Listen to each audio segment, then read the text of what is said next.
As Singapore recycles more, consumers will soon have to pay a deposit for drinks in bottles and cans. But how will it work? And if you fancy a trip to Turf City by train, it is one of 6 new stations slated for the Cross Island MRT line.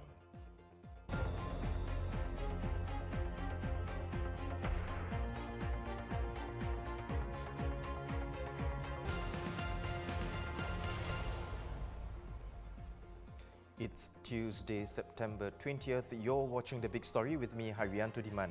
Subscribe to the Straits Times channel so you will not miss an episode. Recycling single-use cans and bottles will soon be more commonplace. Starting mid-2024, a program to incentivize the recycling of beverage packaging will kick in.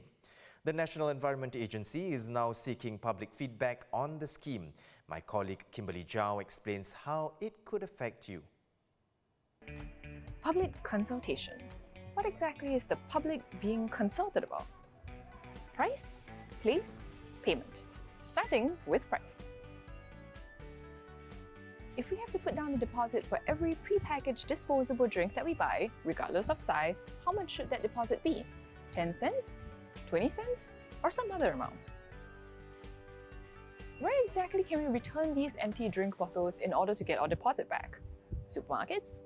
Schools, shopping malls, or some other location? Where is the most convenient location to take back these bottles or in fact take back multiple bottles? And at that place, which is better? Unmanned vending machines where you just dunk your thing in and get your money back, or over the counter manually? Which is your preferred way of getting a refund? Would that be cash? Cashless?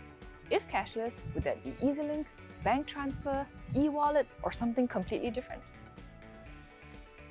Whatever you prefer for this or other questions on NEA survey, these are the things on which the public is being consulted. If you'd like to share your thoughts, hurry, because the survey closes 1 month from now on October 14. So don't bottle up your feelings, because you can be heard. 10 to 20 cents extra for each drink. You might have concerns about this extra charge, but Senior Minister of State for Sustainability and the Environment, Amy Khor, addresses the issue. I would like to emphasize that this deposit really is not a tax on the beverage because consumers will be able to get a full refund of the deposit paid as long as they return the used beverage container. So the idea really is to encourage them to return, to get back the deposit, inculcate recycling habits. And we know that there could be some inconvenience caused as a result of this.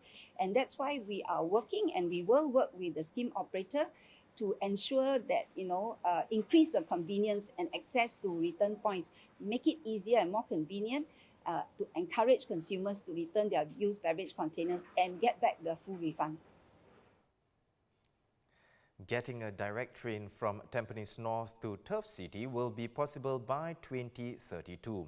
And it will take around 25 minutes. That's right. The Land Transport Authority today announcing that the 6 new underground stations for Phase 2 of the Cross Island line are Turf City, King Albert Park, Maju, Clementi, West Coast and Jurong Lake District. 2 of them, King Albert Park and Clementi, will be interchange stations. Construction is expected to begin next year. Together with the 12 stations in Phase 1 from Aviation Park to Bright Hill, the Cross Island Line, or CRL in short, will reduce several travel times, provide alternative options for commuters, and it would mean even more Singaporeans will be within an 8 to 10 minute walk to a train station. Our starting point is to make public transport the choice mode of commuting. In this regard, the Cross Island Line will improve connectivity, reliability, and convenience, and make the switch from private to public transport more attractive. We also want to encourage public transport, as it is an environmentally sustainable commuting mode that can serve our urban mobility needs. As an individual, if we choose to take the MRT instead of driving an internal combustion engine car, we can reduce our carbon footprint by almost 90%. Joining us is Senior Transport Correspondent Christopher Tan. He's at the East Coast Integrated Train and Bus Depot, where the announcement took place today. Chris, let's take a closer look at the 6 new cross-island line stations announced today. Why do you think these 6 locations were identified?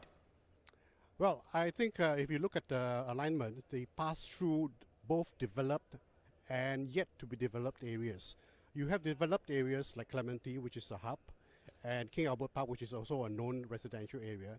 And you have areas like Turf City, which is going to be redeveloped into a mixed-use, quite a large-scale development in the future.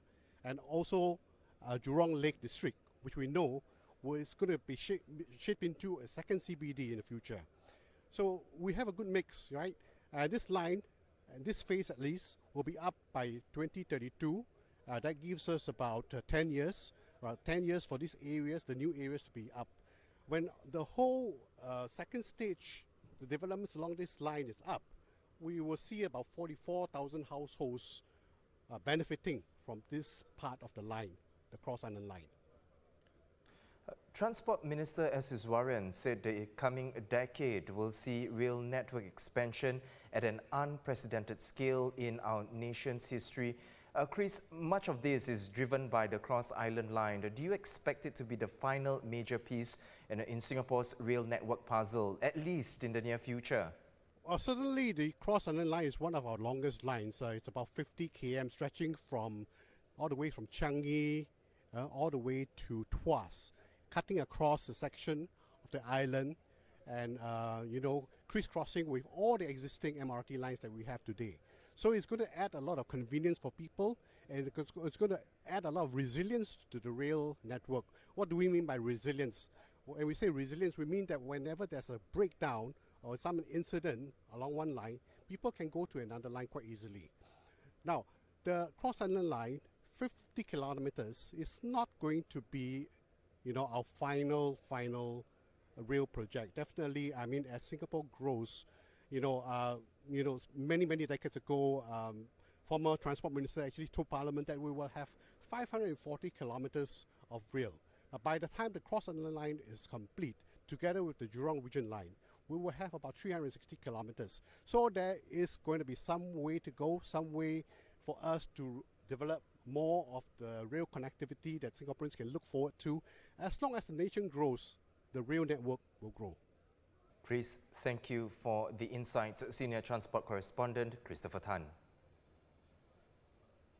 Investigations are ongoing into a 33-year-old man from Singapore who went missing during a hike and was found later. Now, he illegally entered a forest reserve in Johor, Malaysia. Mr. Jason Ren Chue was hiking at the Hutan Panti Forest Reserve on Saturday morning with a Malaysian friend before he went missing. He was later found on Sunday afternoon by members of the public at a roadside with minor cuts to his body. Johor Forestry Department Director Salim Aman told the Straits Times the case will be handled in Johor and Mr. Jason will be released once the case has been settled. Mr. Salim said those who enter the forest reserve without a permit can be fined not more than 10,000 ringgit or jailed for not more than 3 years or both. Those are top stories today. Visit straitstimes.com for more news and our YouTube channel for more videos. Subscribe by clicking the red button below. I'm Haryanto Diman. See you tomorrow for more stories on The Big Story.